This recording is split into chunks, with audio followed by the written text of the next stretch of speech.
যে চান্দা তুলতে আসবে বাইন্দা, এই জসিম নিয়ে নাম ওরা বাইন্দা রাখবেন, বাইন্দা পুলিশ খবর দেবেন, বুঝছেন? কোনো চান্দার জন্য যে আসবে, আপনার এরিয়া হচ্ছে বাজার, বাজারের বাইরে যদি আপনি আসেন আপনারা ধরে বাইন্দা পুলিশে দিয়ে দেবেন, এর কোনো কথা নেই, বাইন্দা পুলিশে দিবেন।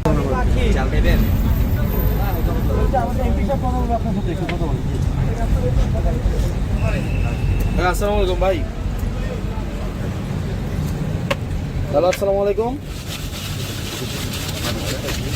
শুনতে পাচ্ছেন আপনি?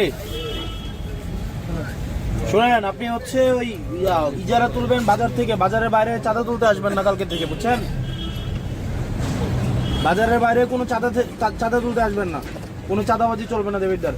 আপনি শুধুমাত্র বাজারের ইজারা নিচ্ছেন, বাজারটা হচ্ছে শুধুমাত্র কাঁচা বাজার, শুধু কাঁচা বাজারে এদিকে যদি আসেন, মানুষ যদি ধরে আপনাদের পিঠায় পুলিশের হাতে তুলে দেয়, আমাদের কিছু করার নেই, কারণ চাঁদাবাজদের সবাই ধরে পিঠাবে, বুঝছেন? হ্যাঁ, হ্যালো, আমি আপনারে কইতেছি, কোনো টাকা আপনি বাজারের শুধুমাত্র ইজারা নিচ্ছেন, আপনি ফুটপাত, আপনি কারে কইতো বাজারের লোককে আপনি চাঁদা তুলতে আসেন প্রত্যেকদিন, আমার বাজারের লোককে বলবেন কেন? চাঁদা তো আপনি উঠান, হ্যাঁ? আপনারা বলে আপনি চাঁদা উঠাইতে আসেন না, আপনাকে কে বলে আপনারে?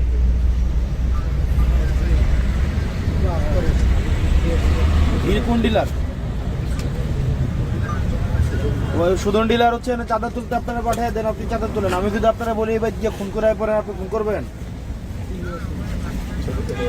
আপনারা যদি বলি যে কালকে গিয়ে খুন করে আসেন এক বাড়ির থেকে, আপনি গিয়ে খুন করবেন?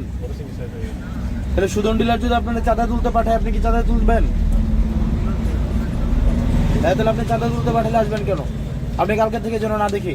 আর এখানে দোকানদার আপনারা যারা আছেন, কালকে যদি চাঁদার জন্য আসে বাইন্দা রাখবেন, একদম। যে চাঁদা তুলতে আসবে বাইন্দা, এই জসিম নিয়ে নাম ওরা বাইন্দা রাখবেন, বাইন্দা পুলিশ খবর দেবেন, বুঝছেন? কোনো চাঁদার জন্য যে আসবে, আপনার এরিয়া হচ্ছে বাজার, বাজারের বাইরে যদি আপনি আসেন আপনারা ধরে বাইন্দা পুলিশে দিয়ে দেবেন, এর কোনো কথা নেই।